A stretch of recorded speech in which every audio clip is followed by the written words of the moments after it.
창세기 20장 1절부터 12절. 그랄 지역 왕 아비멜렉이라는 사람과 겪은 이야기입니다. 이 사건이 사실 십수년 전에 아브라함이 애굽 땅에 갔을 때 겪었던 일하고 조금 비슷한 부분이 있습니다. 그곳에서도 자기 아내를 여동생이라고 소개하는 바람에 바로의 신하들이 보고 바로에게로 그 사례를 데리고 갔던 적이 있었죠. 그때도 하나님이 개입하셔서 사례를 건지실 뿐만 아니라 사실 아브라함이 큰 재산을 얻게 되는 그런 계기가 되었고, 꽤 시간이 흘렀는데도 불구하고 다시 비슷한 사건이 있습니다. 이제 차이는 이미 아브라함은 이때 당시에 꽤 많은 재산도 이미 얻었고요. 게다가 하나님의 도우심도 여러 차례 경험했습니다. 애굽에서의 경험은 물론이거니와 소돔 지역에 잡혀갔던 그 조카 롯을 구출하는 일도 겪었고, 그래서 이제 꽤 믿음이 있을 법한데도 여전히 문제는 문제예요. 그 지역이 너무 아무래도 자기가 아무리 이렇게 사람이 있어도 그 그랄 지역, 이게 훗날에는 이게 가나안의 그 블레셋 그 접경 지역인데 그쪽 지역 사람들을 볼 땐 자기가 두려웠던 것 같아요. 그래서 또 옛날 버릇 그대로 나옵니다. 그래서 내 여동생입니다 이렇게 소개를 했고, 그 일로 인해서 이 그랄 왕 아비멜렉이 사라를 자기 아내로 취했죠. 그런데 역시 또 하나님이 개입을 하셔요. 저는 이 사건에서 가장 이제 눈에 들어왔던 구절이 뭐였냐면, 여기 보시면 네가 무슨 생각으로 이렇게 했냐, 그렇게 아비멜렉이 아브라함에게 묻죠. 그랬더니 아브라함 대답이 11절에 보시면 이렇게 돼 있어요. 아브라함이 가로되 이곳에서는 하나님을 두려움이 없으니 내 아내를 인하여 사람이 나를 죽일까 생각하였으니요. 이곳에서는 하나님을 두려움이 없다 이거예요. 그쪽 지역 사람들을 보니까 아브라함이 볼 때 하나님을 경외하지 않는 거예요. 하나님에 대한 두려움이 없어요. 그러니까 법이 없어요. 자기들 원하는 대로 행하는 것을 본 거죠. 저는 이 표현을 이렇게 볼 때, 지금 우리가 겪는 한국하고도 비슷하지 않나? 라는 생각이 들었어요. 지금 일반적으로 대중이 하나님을 두려워한다라고 느끼십니까? 저는 제가 볼 때는 아닌 것 같아요. 하나님을 두려워하지 않고요, 그냥 함부로 얘기하고 이제 대놓고 교회를 비방하고 또 교회에 불이익을 주죠. 특별히 지금 정책적으로 그런 것들이 막 나오기 시작했죠.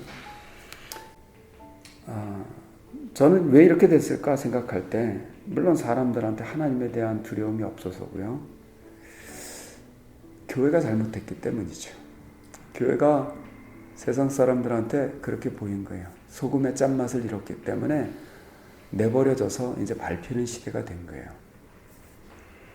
그리고 생각해보면 세상 사람들이 하나님에 대해서 두려움이 없다라고 그렇게만 얘기할 것이 아닌 게, 우리 교회가 먼저 하나님에 대한 두려움을 잃어버렸어요.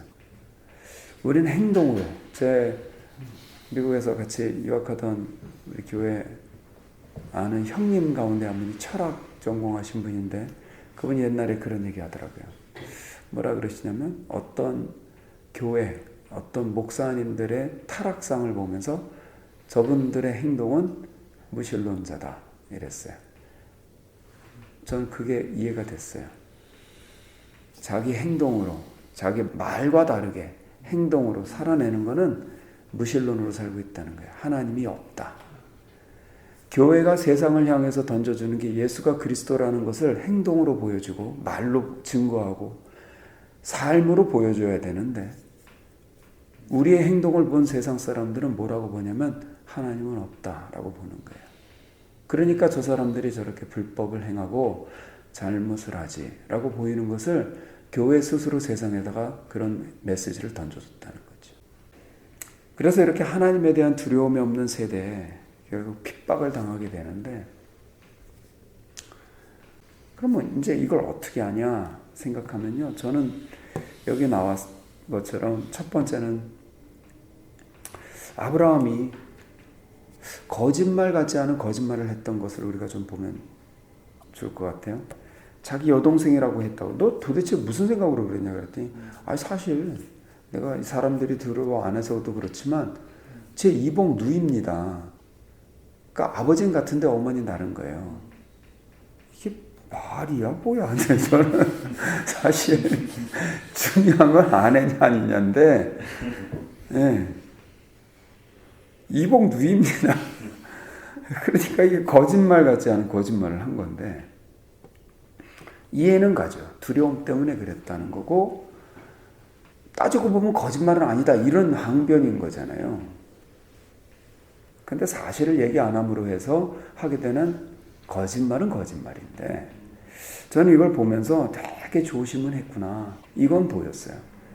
그런 태도는 우리도 필요하지 않을까 생각해요. 그래서 우리 성경에 보면 이런 말씀 있죠. 뱀처럼 지혜롭고 비둘기처럼 순결하라. 세상이 이렇게 핍박으로 흐를 때 보통 극단으로 대처합니다. 하나는 그래? 이렇게 싫어해? 그러면 내가 신앙생활을 좀 완전히 숨겨버리자 해서 신앙을 타협하는 거예요. 세상과 동화돼 버리는 거예요. 이거는 세상의 빛도 소금도 아니에요. 그냥 동화돼 버렸기 때문에 내 자체가 세상이에요. 그러니까 하나님이 좋아하시는 신앙이 아닌 건 당연해요. 근데 반대로 세상과 결별하는 거. 나는 나대로 간다. 또는 그냥 무대뽀로 해버리는 거. 믿음의 분량만큼 해야 되는데 무대뽀로 하는 거. 그거는 저도 아닌 것 같아요. 성경에 보면 우리 여리고성을 정탐꾼들이 갔었죠. 그랬을 때 여리고성에 있던 기생 라합이 하나님의 저 사람들과 함께 있는 하나님을 그 사람은 느꼈고 그래서 그 정탐꾼들을 자기 집에 보호하잖아요. 그리고 거짓말로 그 관료들이 왔을 때 속여버려요. 그리고 그 정탐꾼을 보호했는데 그 거짓말을 잘했다라고 얘기할 수는 없지만 그래도 그의 믿음을 보고 하나님이 기생 라합은 살려주시고 복을 주셨단 말이에요. 좀 우리도 그런 태도를 좀 배워야 되지 않을까. 그러니까 거짓말을 대놓고 하지 말라는 그런 건 아니에요. 그런데 뱀처럼 지혜로울 필요는 있겠다 생각은 들어요. 그럼 두 번째 메시지는요. 근데 안심은 하세요. 여기 보니까 하나님을 두려워하지 않는데 하나님이 직접 개입하셨고요. 아비멜렉 꿈에 현몽하셨어요. 현몽하셔서 너 남의 아내를 데리고 왔어. 제가 모르고 그랬습니다. 네가 모르고 그런 줄 알아. 그래서 너 죄 안 짓게 하려고 내가 지금 경고하는 건데 그 사람 다시 돌려보내. 안 그러면 너와 너에게 속한 모든 사람 다 죽을 줄 알아라. 협박을 하셨어요. 그래서 다음날 아침에 사람들 신복한테 다 얘기했더니 여기 표현이 보니까 사람들이 심히 두려워하여 두려움이 없었던 사람들에게 두려움을 하나님이 심겨주시는 장면이에요.